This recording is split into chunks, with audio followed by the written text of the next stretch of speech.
Olá, gente, tudo bem? Que bom que você está aqui conosco e vamos para mais uma jornada. E hoje vou analisar aqui um pequeno vídeo do professor, doutor e pastor Augusto Nicodemos, falando do livre-arbítrio. Eu já fiz aqui uns 3 vídeos sobre essa temática, depois eu coloco aqui no final deste vídeo, mas hoje eu vou analisar o vídeo especificamente do Dr. Nicodemos. Também vou indicar alguns livros para você, então vai valer muito a pena você ter paciência e estar comigo até o final desse vídeo. Mas antes, por favor, se você não é inscrito no canal, se inscreva, tá bom? Precisamos aqui da sua inscrição, é gratuita. Se gostar do vídeo, deixe o like. Se não gostar, o dislike. Também, se possível, acione o sininho do YouTube. Embora o pessoal está falando que o YouTube não está entregando. Então o que você pode fazer? Você vai lá na Play Store e baixa o app do CACP. É só escrever CACP, vai aparecer o aplicativo, você baixa. Tudo o que acontece aqui, eu aviso aí para você, tá bom? Então, nesta oportunidade, nós vamos analisar aqui um vídeo que me mandaram do Dr. Nicodemos. Quero deixar claro que não fui eu que fiz a arte nem o corte. Só vou comentar bem rapidamente, porque não vou nem dar um estudo sobre livre-arbítrio. Já fiz isso em outros 3 vídeos. Apenas vou comentar aqui e vou dar apenas uma orientação bibliográfica para você pesquisar o assunto. Vamos lá? Adão e Eva. Quando eles fizeram a escolha, Deus então já sabia a escolha que eles iriam fazer. Sabia. Ponto. Então Deus permitiu ou ele decretou? É uma boa pergunta.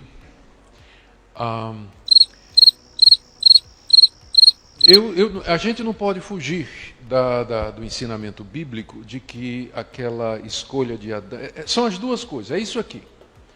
Adão e Eva escolheram... Se tinha alguém que tinha livre-arbítrio, eram os dois, né? Porque não tinha pecado até aquela altura. Eles usaram o seu livre-arbítrio para tomar aquela decisão que eles tomaram.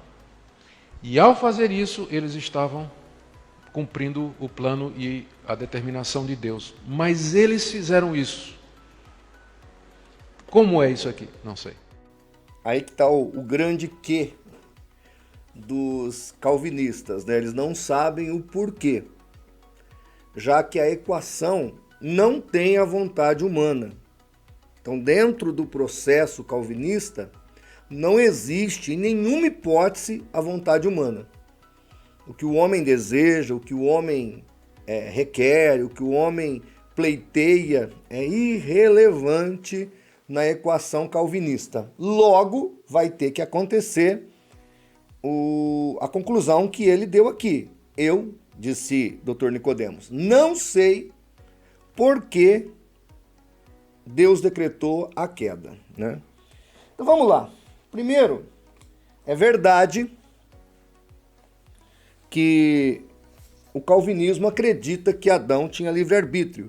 Está aqui na Instituta número 1, essa aqui é a edição comentada de 2015, página 127, ele fala: mas depois que Adão mostrou por seu exemplo quão pobre e miserável é o livre-arbítrio, se Deus não nos vigiasse e não nos tirasse tudo, que proveito teríamos em distribuir ele a sua graça dessa maneira? É uma interrogação retórica, né? Ele quer mostrar que apesar do Adão ter tido livre-arbítrio, ele não soube usá-lo e Deus precisou entrar com a sua graça. Até aí tudo bem.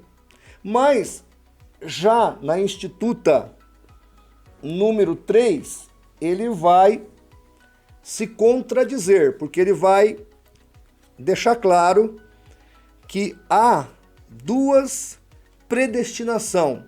As pessoas nascem ou salvas ou condenadas. Ele diz assim na página 37. Primeiramente, devemos resolver a questão sobre o motivo pelo qual uns são predestinados para a salvação e outros para a condenação.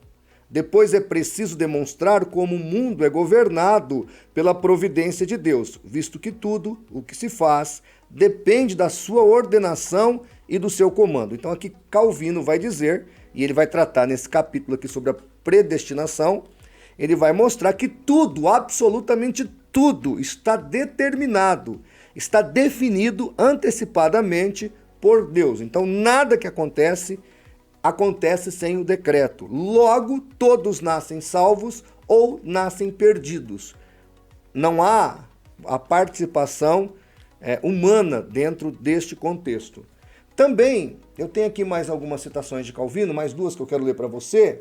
Ele fala assim: Deus não só anteviu a queda do primeiro homem e nela a ruína da sua posteridade, mas também por seu próprio prazer o ordenou. Veja, a queda foi ordenada por Deus pelo seu próprio prazer.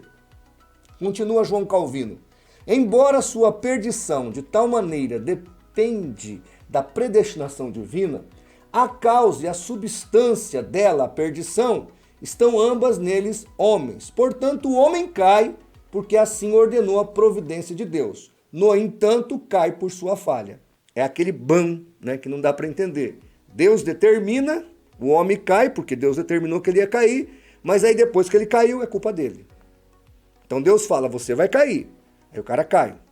Aí Deus olha pro cara e fala, culpa sua, você que caiu. Então é difícil uma doutrina dessas. Embora o calvinismo tenha lá um argumento chamado livre-agência. Eles falam que você tem livre-agência, mas não tem livre-arbítrio. Gente, no final deste vídeo eu vou colocar aqui, eu só estou mostrando a incongruência desta doutrina. No final deste vídeo eu vou colocar outros 2 vídeos, tem 3, mas só pode citar 2 no final, né? Para você escolher. Eu vou colocar 2. Se der para colocar os 3, eu coloco, tá? Eu vou tentar mexer lá na ferramenta do YouTube. E aí você pode assistir depois, onde eu cito N versículos bíblicos, mostrando que o homem tinha livre-arbítrio antes da queda, depois da queda, antes da salvação e depois da salvação. Isso está na Bíblia, tá? É muito importante entender isso. Outra coisa, antes de eu fazer a indicação neste vídeo do Dr. Nicodemos, o que dá a entender é que ele é infralapsariano. Dentro da doutrina calvinista, há 2 grupos gigantescos que são excludentes entre si, e eles não se bicam mesmo, que são os infralapsarianos e os supralapsarianos. Os supralapsarianos, e eu entendo que Calvino era supralapsariano, entende que antes de Deus criar a humanidade, ele já tinha feito todos os decretos. E os infralapsarianos acreditam que depois da queda, então Deus faz o decreto de quem vai ser salvo e quem não vai ser salvo. Pastor, qual que o senhor gosta mais? Eu não gosto de nenhum dos 2. Para mim, os 2 não estão corretos, tá bom? Vamos lá, alguns livros que você que está estudando esse assunto, que gosta dessa temática, precisa ler. Eu já li, recomendo, são espetaculares, tá? O primeiro, do Santo Agostinho, que eles tanto citam em prol da doutrina da dupla predestinação e da doutrina calvinista, porque João Calvino mais de 400 vezes cita Santo Agostinho nas suas Institutas. Mas nesse livro aqui, porque o Agostinho tinha acabado de se converter do estoicismo, do maniqueísmo para o cristianismo. E quando ele chega e ele se converte, e ele faz ali a sua teologia, e ele começa a escrever, a primeira doutrina que ele vai combater contra o estoicismo é justamente a predestinação fatalista. E quando ele combate a predestinação fatalista, que é justamente essa que o calvinismo em muitas partes defende, o que acontece? Ele escreve o livro O Livre-Arbítrio. Um livro imprescindível. Ah, pastor, mas depois ele nega, né? Nega, depois ele vai escrever o contrário. Mas é Agostinho que fala que Deus não se relaciona com pedras, Deus se relaciona com homens, levando em consideração aqui o livre-arbítrio humano, que inclusive ele fala que é um dos atributos comunicáveis de Deus, que é o livre-arbítrio que faz do homem um ser diferente dos animais. Isso é muito interessante que Agostinho fala. Então, se você não tem livre-arbítrio, segundo o Agostinho jovem, você é igual a um animal. É muito interessante essa frase dele. Outro que é fantástico, eu sei que os calvinistas vão mandar você ler o livro do Lutero sobre livre-arbítrio, né? Ou o Escravo da Vontade, e que é um assunto que ele vai tratar, é livre-arbítrio, mas me perdoe os luteranos, o Erasmo de Roterdã dá um chocolate no Lutero, mas um chocolate! É o que o Erasmo de Roterdã dá no nosso amigo Lutero, né? Erasmo de Roterdã, Livre-Arbítrio e Salvação. Gente, este livro aqui, mas que livro, viu? Um livro realmente fantástico. Você precisa lê-lo. A editora Reflexão publicou ele, não é caro, vale muito a pena. Eu devorei esse livro, li ele em alguns dias, fantástico, é meu livro de cabeceira. Livre-Arbítrio e Salvação, Erasmo de Roterdã. E um outro que tenta fazer aqui um meio campo entre calvinistas e arminianos, embora ele é arminiano, Dr. Norman Geisler, Eleitos Mais Livres. Muito interessante, tá? Destes livros aqui, eu acho que eu tenho quase todos em PDF. Eu não sei quais eu tenho aqui, você pode me pedir. Eu tenho esse aqui do Norman Geisler, se não me engano. O do Erasmo eu devo ter, tudo aqui é literatura pública, né?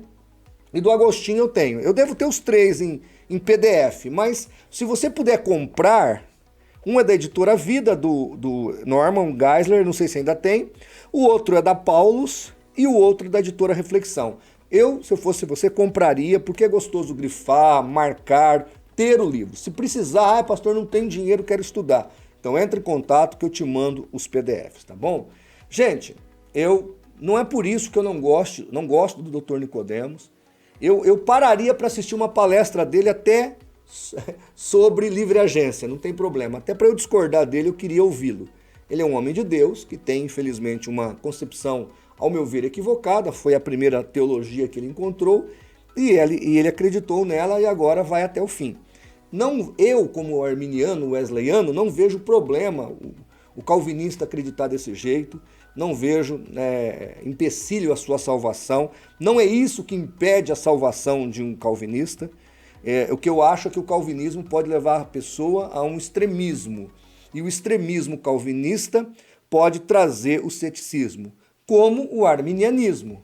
Leva ao teísmo aberto e traz o ceticismo. A teologia liberal, tanto no calvinismo quanto no arminianismo, todos que vão ao extremo acabam caindo. Porque tem que ter um equilíbrio aqui nesse momento, tem que olhar para a palavra com tranquilidade para poder entender o que Deus está falando. Eu sou arminiano não porque eu li Armínio.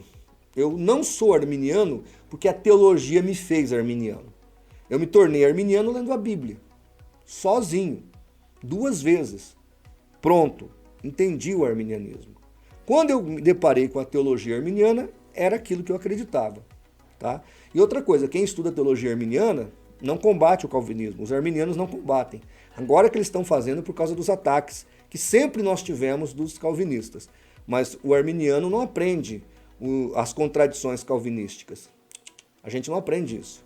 A gente não entra nas contradições de João Calvino e da sua doutrina e do Sino de Dort. Não, a gente apenas estuda o arminianismo. Agora é que estamos aprendendo a estudar essas contradições, tá bom? Então, gente, se quiser os PDFs eu tenho aqui, mas reitero, compre os livros, faça a leitura para você entender. Para mim, eu pessoalmente não tenho um pingo de problema com isso. Entendo que, veja que o Dr. Nicodemos negou ali, né? Que a permissão é uma coisa, o decreto é bem diferente. Então, para mim, graças a Deus, eu tenho muita tranquilidade em entender esse assunto. Não que eu seja melhor que ninguém, mas Deus me deu essa graça de ter entendido isso sozinho, sem precisar de teólogos. E agora eu tenho muita convicção do que eu acredito, tá bom? Então, um grande abraço, obrigado por você ficar comigo até aqui e, se Deus permitir, até o nosso próximo vídeo.